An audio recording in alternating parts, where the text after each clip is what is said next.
Hi Virgo, this is Jav. Welcome po sa ating channel.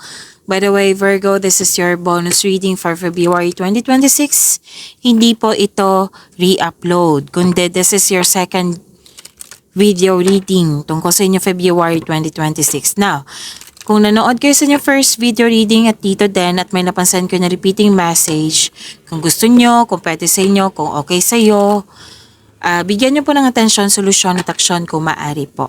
Gamitin ang reading na ito bilang gabayan lamang. Tandaan na Virgo, ito po ay general reading.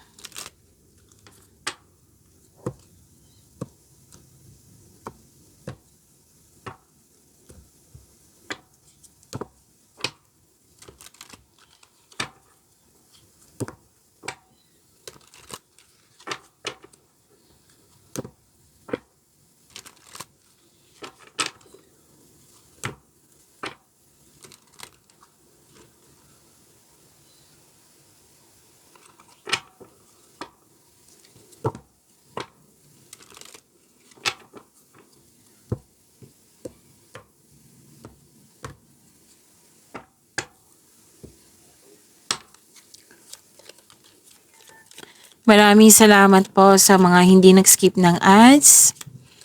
Subscribe na po kayo sa ating channel at click bell notification para updated po kayo sa bagong video natin. Para sa mga gusto magpa-reading po, comment po kayo ng personal reading and check ma-reply sa comment section.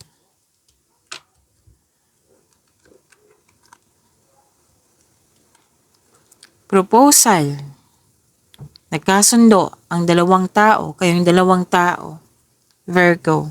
May deal, commitment, agreement, may signing of contract. Pwede din bagong pasok sa relasyon to. Pwedeng proposal, engagement, ikakasal, kasal.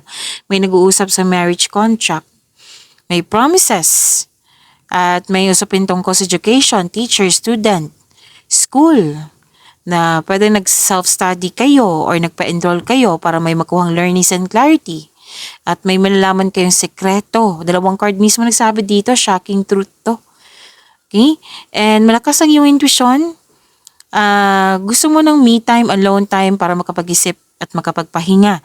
May concern ka sa mataas ng ego. May nakita rin ako dito, gusto mong magkaroon na siya ng long distance, magkaroon siya ng tumiwalag, umiwas, or nagkaroon ng separation. Nakita ko rin dito na may asikasuhin kayo sa malaking building. Yes, may concern kayo sa mataas ng ego, Virgo.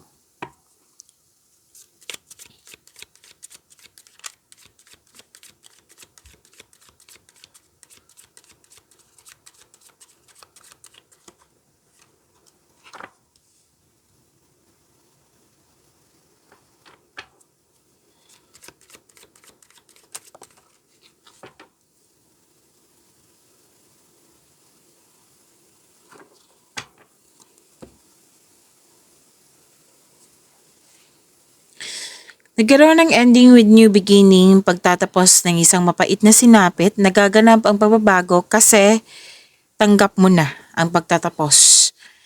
Ang pagsuko na ito ay lumili ka ng isang pakiramdam ng kapayapaan at pasasalamat. So this is ending with new beginning. Pwedeng may yung paulit-ulit nang nangyari, nabigyan na ng solusyon, nabigyan na ng sagot. Pwede din na natapos na, tumiwalag kayo. Yung sinabi ko kanina na may separation, tumiwalag, umiwas or nagput ng space. Basta po mawawala na po yung mga blockages.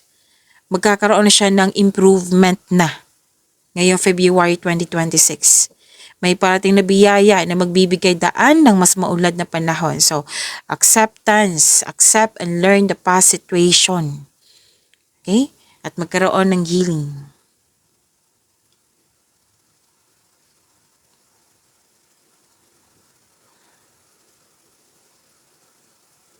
Wow, granted yung manifestation mo. Makaka-receive ka ng magandang balita. Lalo na sa mga application dito, scholarship, job application, loan application, any kind of application, matatanggap kayo. Ang ilan sa inyo, kakasimula lang sa trabaho, sa negosyo, naging masipag kayo. So, sabi ng card dito, ipagpatuloy nyo po yung pagiging masipag nyo. Tutukan mo ito kasi magkakaroon po siya ng self and financial growth. At maging bukas din kayo sa mga advice ng nakakatanda sa iyo or may well experienced na sa pinasukan mong gawain ngayon. Pwedeng karera ito. Kasi this is energy Pwedeng sa personal life, love life, sa career and money.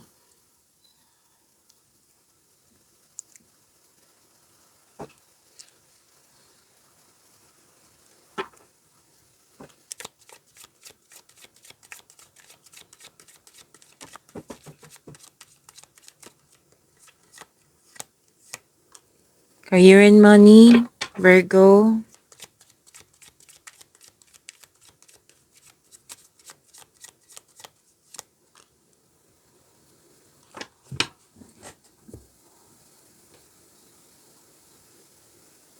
Okay.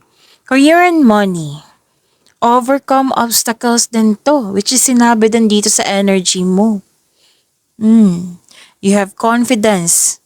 Like, hinarap mo yung fear, struggles, challenges. Hindi mo siya iniwasan. Hinarap mo. Ang ganda nito. You have the power. You have strength.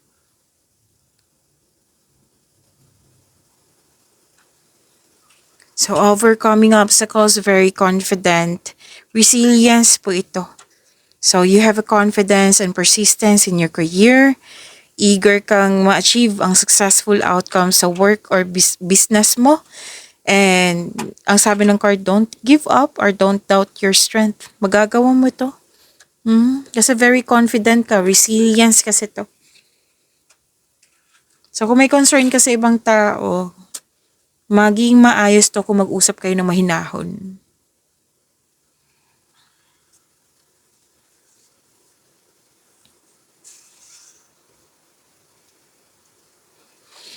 At nakikita ko dito na habaan ng pasensya. Kasi may nakita ko ditong long-term abundance, steady progress. Basta po habaan ng pasensya kasi magkakaroon siya ng growth. Sa mga nag-invest dito na mukhang nagkaroon ng mabagal na resulta, kailangan nyo pong ng mahabang pasensya. Kasi check naman po, sinasabi ng card nyo dito na magbubunga ito ng masaganang resulta. Nahayaan mo lang itong magbunga. Continue to take steady action on your goal. Habang may pasensya at be realistic about your expectation.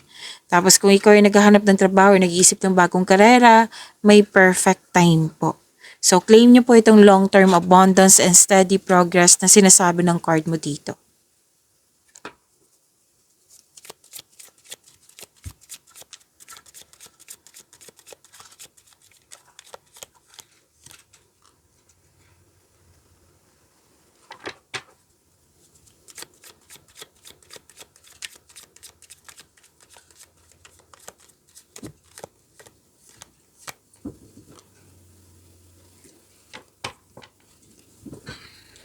This is about your love life, self-love, partnership, and romance.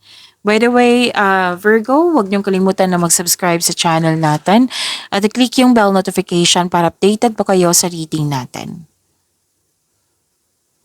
Sa mga single po, may parating na bagong pag-ibig, love, or romance para sa mga single.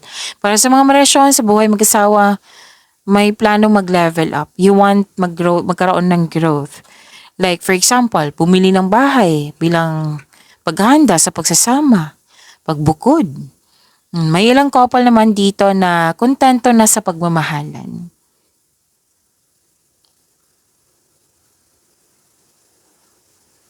Okay, may nakita ko dito Nasaktan ka kasi may nangingialam, may nakisawsaw, may third party concern.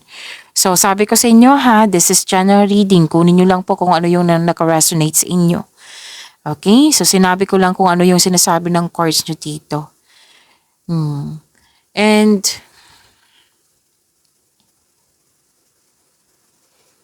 okay. Magkakaroon din ng balance sa inyong emotion. Pwede din na okay. So ang ilan sa inyo kakapasok lang ng relasyon. At ang ilan sa inyo magta-travel for a romantic trip. Kasi you want level up eh. Gusto nyo magkaroon ng ganap sa inyong relasyon. May ambisyon nga kayong gustong gawin, may idea ang gustong gawin, may plano, may mga nakita ko ditong plano na nag-uusap kayo. Okay? At nakikita ko naman dito at the end of the day, you support each other. Suporta ka sa nakikita ko dito at nakikinig ka din sa inyong intuition. Pagyamanin niyo po yung blessings na binigay sa inyo, Virgo. See you tomorrow. Maraming salamat po.